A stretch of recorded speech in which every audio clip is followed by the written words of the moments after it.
மாண்புமிகு பேரவைத் தலைவர் அவர்களே, அறநெறி முதற்றே அரசின் கொற்றம் என செயல்பட்டு வரும் நமது மாண்புமிகு முதலமைச்சர் தலைமையிலான இந்த அரசுக்கென ஒரு மாபெரும் தமிழ் கனவு உண்டு.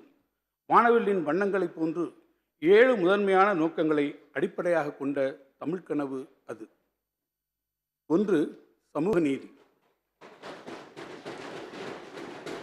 2. கடைக்கோடி தமிழர் நலன். 3. உலகை வெல்லும் இளைய தமிழகம். 4. அறிவுசார் பொருளாதாரம். 5. மகளிர் நலன் காக்கும் சமத்துவ பாதை. 6. பசுமை வழி பயணம். 7. தாய் தமிழும் தமிழர் பண்பாடும். இந்த 7 இலக்குகளை முன்வைத்தே இந்த வரவு செலவு திட்டம் அமையப்பட்டிருக்கிறது. தமிழர்களின் ஒற்றுமை, அரசியல் நேர்மை, குடிமக்கள் உரிமை, வணிகச் சிறப்பு, சமய நல்லிணக்கம், பசிப்பினி ஒழிப்பு மற்றும் பெண்ணியம் உள்ளிட்ட சமூக சிந்தனைகள், பண்பாட்டு மரபுகள் ஆகியவற்றை எடுத்துரைக்கும் தமிழின் இரட்டை காப்பியங்களான சிலப்பதிகாரம், மணிமேகலை ஆகியவை 25 இந்திய மற்றும் உலக மொழிகளுக்கு சென்றடையும் வகையில் அவற்றை மொழிபெயர்க்க 2 கோடி ரூபாய் ஒதுக்கீடு செய்யப்படும். நமது செழுமையான தமிழ் இலக்கிய படைப்புகளை உலகம் முழுவதும் எடுத்துச் செல்லவும், சிறந்த பன்னாட்டு அறிஞர்கள் மற்றும் எழுத்தாளர்களின் படைப்புகளை பெற்று தமிழில் பல புதிய படைப்புகளை உருவாக்கவும் தமிழ்நாடு அரசு சென்னை பன்னாட்டு புத்தக காட்சியை 2வது ஆண்டாக வெற்றிகரமாக நடத்தியது. இதில் 40 நாடுகளில் இருந்து 75க்கும் மேற்பட்ட பதிப்பாளர்கள் மற்றும் இலக்கிய முகவர்கள் கலந்து கொண்டனர். இந்த நிகழ்வில் தமிழ் படைப்புகளை பிற மொழிகளுக்கு மொழிபெயர்க்க 483 புரிந்துணர்வு ஒப்பந்தங்கள் உட்பட மொத்தம் 752 புரிந்துணர்வு ஒப்பந்தங்கள் கையெழுத்தாகியுள்ளன. கடந்த 2 நூற்றாண்டுகளில் பல்வேறு உலக மொழிகளில் மொழிபெயர்க்கப்பட்ட தமிழ் நூல்களை விட 2 மடங்கு தமிழ் நூல்களை தற்போது 2 ஆண்டுகளில் மொழிபெயர்த்திட இவ்வரசு முன்மொழிச்சி எடுத்துள்ளது குறிப்பிடத்தக்கது. மேலும் உலக மொழிகளில் மொழிபெயர்க்கப்பட்ட தமிழின் மிகச்சிறந்த நூல்களை உலகின் தலைசிறந்த 100 பல்கலைக்கழகங்களிலும் புகழ்பெற்ற நூலகங்களிலும் இடம்பெறச் செய்ய இவ்வாண்டு முதல் நடவடிக்கை எடுக்கப்படும். தேமதுர தமிழோசை உலகெங்கும் பரவிடச் செய்யும் இம்முயற்சிக்கு 2 கோடி ரூபாய் நிதி ஒதுக்கப்படும். முத்தமிழறிஞர் கலைஞர் அவர்கள் தமிழ்நாடு பாடநூல் கழக தலைவராக பதவியேற்றிருந்த காலத்தில் கல்லூரி மாணவர்களுக்கான 32 துறைகள் சார்ந்த 875 கலை, அறிவியல் பாடநூல்களை தமிழ் வழியில் வெளியிட்டு சாதனை படைத்தார். அவர் வகுத்து தந்த பாதையில் பயணித்து தற்போது கலைஞர் நூற்றாண்டில் தமிழ்நாடு பாடநூல் கழகம் இதுவரை 340 மருத்துவம், பொறியியல், கலை, அறிவியல், இலக்கிய மொழிபெயர்ப்பு நூல்களை வெளியிட்டுள்ளது. அடுத்த 3 ஆண்டுகளில் மேலும் 600 முக்கிய நூல்கள் தமிழில் வெளியிடப்படும். 25 ஆண்டுகளுக்கு முன் முத்தமிழறிஞர் கலைஞர் அவர்கள் முன்னின்று நடத்திய தமிழ் இணையம் 99 மாநாட்டிற்கு பிறகு இந்த ஆண்டு வெற்றிகரமாக நடைபெற்ற கனித்தமிழ் 24 மாநாட்டில் உலகெங்கிலும் இருந்து தமிழறிஞர்கள், தொழில்நுட்ப வல்லுநர்கள், மின்னணு வணிக நிறுவனங்களுடைய நிர்வாகிகள் கலந்து கொண்டு வளர்ந்து வரும் தொழில்நுட்பங்களில் தமிழுக்கான இடம் குறித்து ஆக்கப்பூர்வமாக விவாதித்து பல செயல் திட்டங்களை உருவாக்கியுள்ளனர்.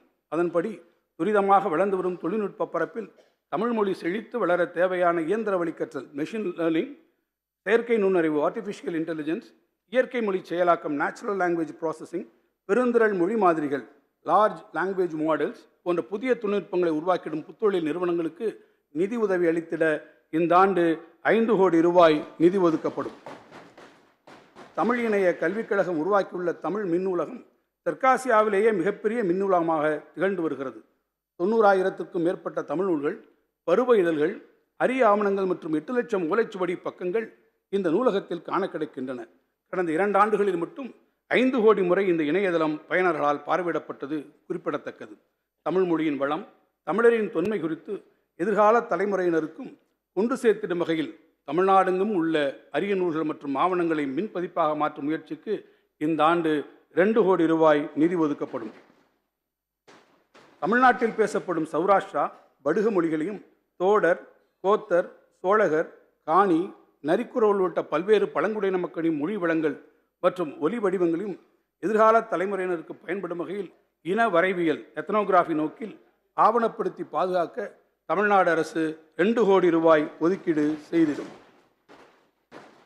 கீழடி என்னும் ஒற்றை சொல் தமிழர் தம் மரபு வழி பயணத்தில் தலைமுறைகளை தாண்டி உலகத் தமிழர்களை ஒன்றிணைத்தது.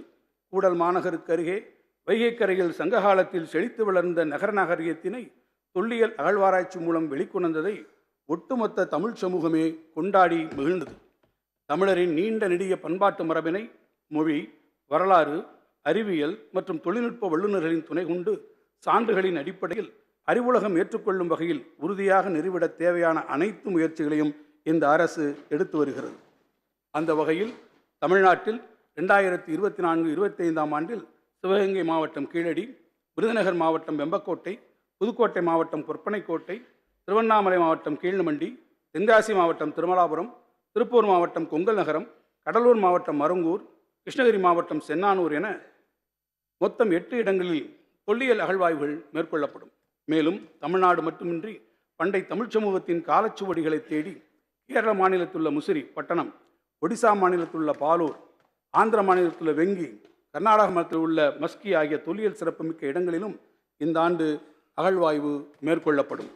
மேற்கூறிய பகுதிகளில் அகழ்வாராய்ச்சி மேற்கொள்ள தொல்லியல் துறைக்கு 5 கோடி ரூபாய் நிதி ஒதுக்கப்படும்.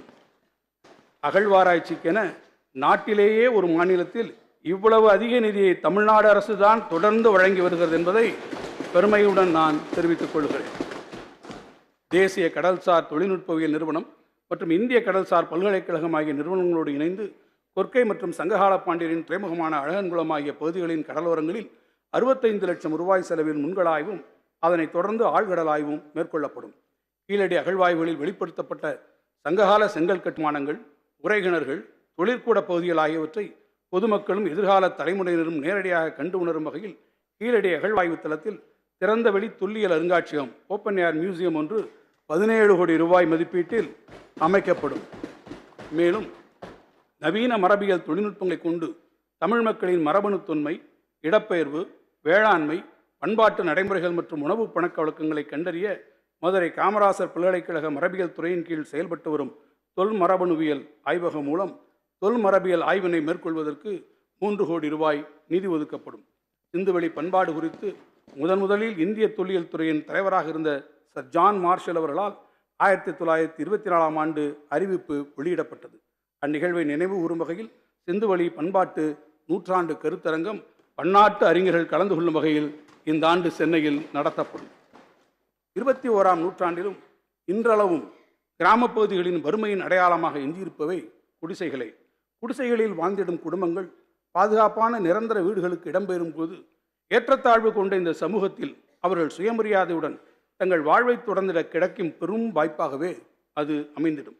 இவற்றையெல்லாம் உணர்ந்துதான் நாட்டிலேயே முதன்முறையாக ஊரகப் பகுதிகளில் ஏழை குடும்பங்கள் வசிக்கும் குடிசைகளுக்கு பதிலாக நிரந்தர வீடுகள் கட்டித்தரும் முன்னோடி திட்டம் முத்தமிழறிஞர் கலைஞர் அவர்களால் 1975ஆம் ஆண்டிலே அறிமுகப்படுத்தப்பட்டது. அதனைத் தொடர்ந்து கடந்த 2010ஆம் ஆண்டு குடிசையில்லா மாநிலம் என்ற இலக்கை எய்திடும் வகையில் கலைஞர் வீடு வழங்கும் திட்டம் அறிமுகப்படுத்தப்பட்டது. தமிழ்நாட்டின் ஊரகப் பகுதிகளில் குடிசைகளை மாற்றி அனைவருக்கும் பாதுகாப்பான நிரந்தர கான்கிரீட் வீடுகளை அமைத்து தரும் நோக்கத்துடன் எடுக்கப்பட்ட சமீபத்திய கணக்கெடுப்பின்படி கிராமப்பகுதிகளில் ஏறத்தாழ 8 லட்சம் குடிசை வீடுகளில் மக்கள் வாழ்ந்து வருவதாக கண்டறியப்பட்டுள்ளது. குடிசையில்லா தமிழ்நாடு என்ற இலக்கினை எய்திடும் வகையில் வரும் 2030ஆம் ஆண்டிற்குள் தமிழ்நாட்டின் ஊரகப் பகுதிகளில் 8 லட்சம் கான்கிரீட் வீடுகள் கட்டித்தரப்படும்.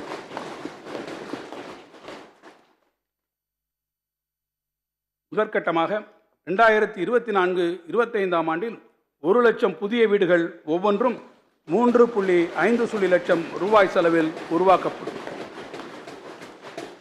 தேர்ந்தெடுக்கப்பட்ட பயனாளிகளில் சொந்தமான வீட்டுமனை இல்லாதவர்களுக்கு இலவச வீட்டுமனை வழங்குவதுடன் வீடு கட்டுவதற்கான தொகை அவர்தம் வங்கிக் கணக்குகளில் நேரடியாக செலுத்தப்படும். அறிவியல் பூர்வமான கணக்கெடுப்பு, வெளிப்படையான பயனாளிகள் தேர்வு முறை, தங்கள் கனவு இல்லங்களை பயனாளிகள் தாங்களே உருவாக்கி கொள்ளும் வாய்ப்பு என குறிப்பிடத்தக்க அம்சங்களை தாங்கிய இப்புதிய திட்டம் கலைஞரின் கனவு இல்லம் என்ற பெயரில் வரும் நிதியாண்டில் 3500 கோடி ரூபாய் மதிப்பீட்டில் செயல்படுத்தப்படும்.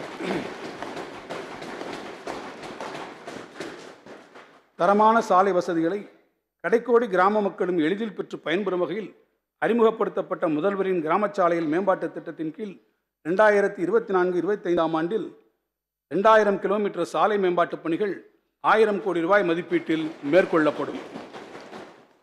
தமிழ்நாட்டில் அனைத்து குக்கிராமங்களும் அடிப்படை வசதிகளை கொண்டு தன்னிறைவு பெற்றிடும் வகையில் செயல்படுத்தப்பட்டு வரும் அனைத்து கிராம அண்ணா மறுமலர்ச்சி திட்டம் 2 கீழ் 2024-25ஆம் ஆண்டில் 2482 கிராம ஊராட்சிகளில் 1147 கோடி ரூபாய் மதிப்பீட்டில் பணிகள் மேற்கொள்ளப்படும். 105 ஆண்டுகளுக்கு முன்பே 1919ஆம் ஆண்டிலேயே காவிரி ஆற்றிலிருந்து நீரேற்றம் செய்து 5 லட்சம் லிட்டர் கொள்ளளவு கொண்ட மேல்நிலை நீர்த்தேக்க தொட்டியில் நீர்த்தேக்கம் செய்து ஈரோடு நகரெங்கும் குழாய் விதித்து பாதுகாக்கப்பட்ட குடிநீர் வழங்கும் முன்னோடி திட்டத்தை இந்தியாவிலேயே முதன்முறையாக அறிமுகம் செய்து நிகழ்த்தி காட்டியவர் அன்றைய ஈரோடு நகர்மன்ற தலைவராக பதவி வகித்த தந்தை பெரியார் அவர்கள். மானமும் அறிவும் மனிதனுக்கு அழகு என முழங்கி தமிழ் சமூகத்தை வழிநடத்திய தந்தை பெரியார் உள்ளாட்சி அமைப்புகளின் முதன்மையாக பணியாக பொதுமக்களுக்கு பாதுகாக்கப்பட்ட குடிநீர் வழங்குவதை முன்னிறுத்தி அத்திட்டத்தை வெற்றிகரமாக நடைமுறைப்படுத்தியும் காட்டினார் என்பது நமக்கெல்லாம் பெருமை. தந்தை பெரியாரின் வழியில் நடைபெற்றுக் கொண்டிருக்கும் மாண்புமிகு முதலமைச்சர் அவர்களின் தலைமையிலான திராவிட மாடல் அரசு கடந்த 3 ஆண்டுகளில் ஊரகப் பகுதியில் உள்ள வீடுகளுக்கு 46 லட்சம் குடிநீர் இணைப்புகளை வழங்கியுள்ளது. மேலும் ஊரகப் பகுதியில் உள்ள பழைய மேல்நிலை நீர்த்தேக்க தொட்டிகளுக்கு பதிலாக 365 கோடி ரூபாய் மதிப்பீட்டில் 2000 புதிய மேல்நிலை நீர்த்தேக்க தொட்டிகள் இந்த ஆண்டு அமைக்கப்படும். நாட்டிலேயே நகரமயமாக்கம் அதிகம் காணப்படுவது தமிழ்நாட்டில்தான். நகரமயமாதல் என்னும் வளர்ச்சி பாதையில் சென்னை பெருநகர மாநகராட்சி உள்ளிட்ட பல மாநகராட்சியை ஒட்டிய விரிவாக்கப் பகுதிகளுக்கு தேவையான சாலை வசதிகள், குடிநீர் இணைப்பு மற்றும் தெருவிளக்கு வசதிகள் உருவாக்கி தர வேண்டியதன் அவசியத்தை இந்த அரசு நன்கு உணர்ந்துள்ளது. இதனை கருத்தில் கொண்டு மாநகராட்சி பகுதிகளை அடித்துள்ள விரிவாக்கப் பகுதிகளில் வரும் ஆண்டில் 300 கோடி ரூபாய் மதிப்பீட்டில் சாலை வசதி உள்ளிட்ட பல்வேறு வளர்ச்சிப் பணிகள் மேற்கொள்ளப்படும். விண்ணின் மழை துளி மண்ணின் உயிர்த்துளி என்ற சொற்றொடரை முழுவதுமாக உள்வாங்கி கல்லணை முதல் சங்கிலித்தொடர் ஏரிகள், குளங்கள் என நீர் மேலாண்மையின் உச்சத்தை தமிழ் சமூகம் 2000 ஆண்டுகளுக்கு முன்பே எட்டியிருந்தது. ஆனால் காலப்போக்கில் இந்த நீர்நிலைகள் ஆங்காங்கே பராமரிப்பின்றியும் ஆக்கிரமிப்புக்கு உள்ளாகியும் தன் நிலையை இழந்து வருகின்றன. இந்த சூழலில் ஊரகப் பகுதிகளில் அமைந்துள்ள ஊராட்சி ஒன்றிய சிறுவாசன ஏரிகள், குளங்கள் மற்றும் வரத்து கால்வாய்களை சீரமைத்து மேம்படுத்தி இயற்கையை மீட்டெடுக்கும் பெரும் முயற்சியாக இந்த ஆண்டில் சுமார் 500 கோடி ரூபாய் மதிப்பீட்டில் தலைசிறந்த அறிவியல் நிறுவனங்களின் வழிகாட்டுடன் மக்கள் பங்களிப்போடு 5000 நீர்நிலைகளை புனரமைக்கும் பெரும் திட்டம் ஒன்று செயல்படுத்தப்படும். உடனுக்குடன் செய்திகளை தெரிந்து கொள்ள சன் நியூஸ் பெல் ஐகானை கிளிக் பண்ணுங்க.